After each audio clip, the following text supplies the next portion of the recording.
साहस की जिंदगी। साहस और त्याग से व्यक्ति जीवन में उन्नति पाता है। जो व्यक्ति सामने आने वाली बाधाओं का साहस से सामना करता है, सफलता उसी के कदम चूमती है।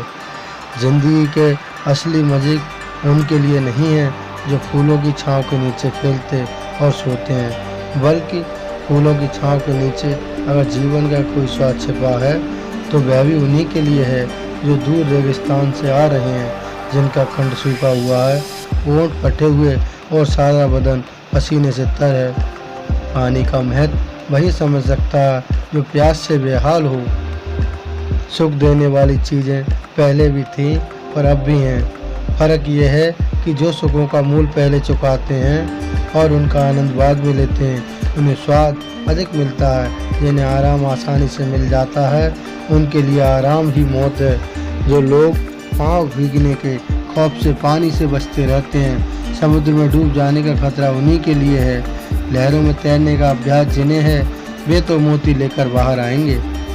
चांदनी की ताजगी और शीतलता का आनंद वह मनुष्य लेता है जो दिन भर धूप में थक कर लौटा है, जिसके शरीर को अब तरलाई की ज़रूरत महसूस होती है और जिसका मन ये जानकर संतुष्ट है कि दिन भर का समय उसने किसी अच्छे काम में लगाया है।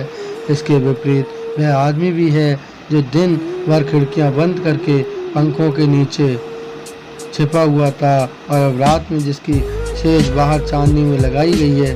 भ्रम तो शायद उसे भी होता हो कि वह चांदनी के मजे ले रहा है, लेकिन सच पूछिए तो वह खुशबूदार फूलों के रस में दिन रात सड़ रहा है।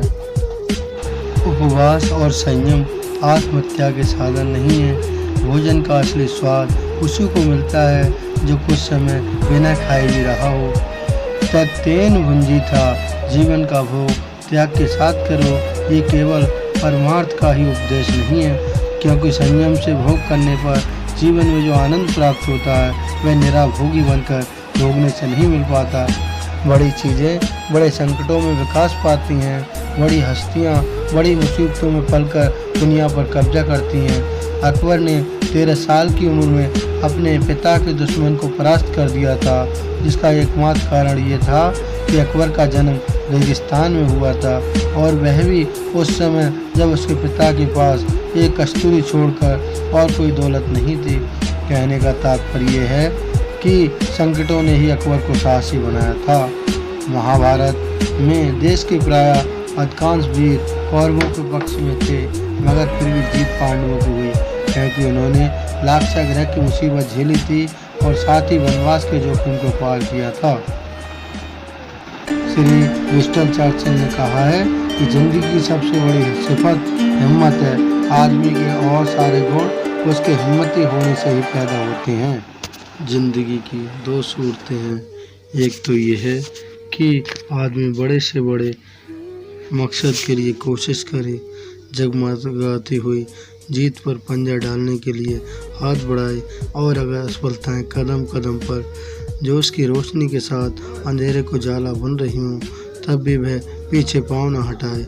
दूसरी सूरत यह है कि उन गरीब आत्माओं का कमजोरी बन जाए जो ना तो बहुत अधिक सुख पाती हैं और ना जिन्हें बहुत अधिक दुख पाने का ही संयोग है, क्योंकि आत्माएं ऐसे गोदुल में बसती हैं जहाँ ना तो जीत हंसती है और ना कभी हार के रोने की आवाज़ सुनाई पड़ती है। इस गोधुल वाली दुनिया के लोग बंधे हुए घाट का पानी पीते हैं। वे जिंदगी के साथ जुआ नहीं खेल सकते। कौन कहता है कि पूरी जिंदगी को दांव पर लगा देने में कोई आनंद नहीं है। अगर रास्ता आगे ही आगे निकल रहा हो तो फिर असली मज़ा तो पाँव बढ़ाते जाने में ही है। साहस की ज़िंदगी सबसे बड़ी ज़िंदगी होती है। ऐसी ज़िंदगी की सबसे बड़ी पहचान ये है कि वह बिल्कुल बेखौफ होती है।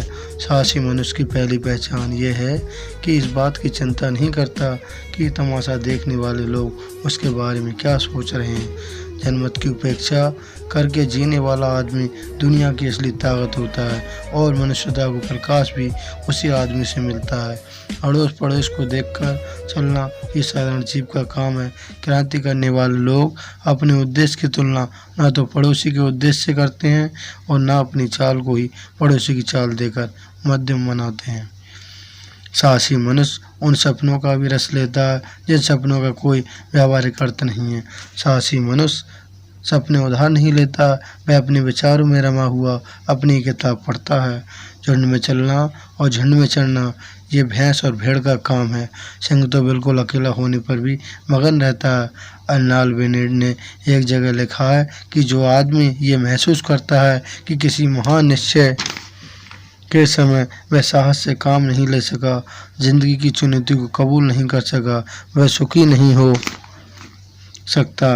बड़े मौके पर साहस नहीं दिखाने वाला व्यक्ति बराबर अपने भीतर एक आवाज़ सुनता रहता है, एक ऐसी आवाज़ जिसे वही सुन सकता है और जिसे वह रोक भी नहीं सकता। वह आवाज़ उसे बराबर कहती रहती है, तुम साहस नहीं दिखा सके, तुम कायर की तरह भाग खड़े हुए। सांसारिक अर्थ में जिसे हम सुख कहते हैं उसका न मिलना फिर भी इससे कहीं श्रेष्ठ है कि मरने से पहले हम अपनी आत्मा से ये धिक्कार सुने कि तुम में हिम्मत की कमी थी, कि तुम में साहस का अभाव था, कि तुम ठीक वक्त पर ज़िंदगी से भाग खड़े हुए। ज़िंदगी को ठीक से जीना हमेशा ही जोखिम झेलना है, और जो आदमी सक्सेसफुल जीने के लिए जोखिम की हर जगह पर एक घेरा डालता है वह अंततः अपने ही घरों में कैद हो जाता है और ज़िंदगी का कोई मज़ा उसे नहीं मिल पाता, क्योंकि जोखिम से बचने की कोशिश में असल में उसने ज़िंदगी को ही आने से रोक रखा है। ज़िंदगी से अंत में हम उतना ही पाते हैं जितनी कि उसमें पूंजी लगाते हैं। ये पूंजी लगाना ज़िंदगी के संकटों का सामना करना है, उसके उस पन्ने को उलटकर पढ़ना है जिसके सभी अक्षर फूलों से नहीं कुछ अंगारों से भी लिखे गए हैं। ज़िंदगी का भेद उसे ही मालूम है जो ये जानकर चलता है कि ज़िंदगी कहीं भी ख़त्म ना होने वाली चीज़ है।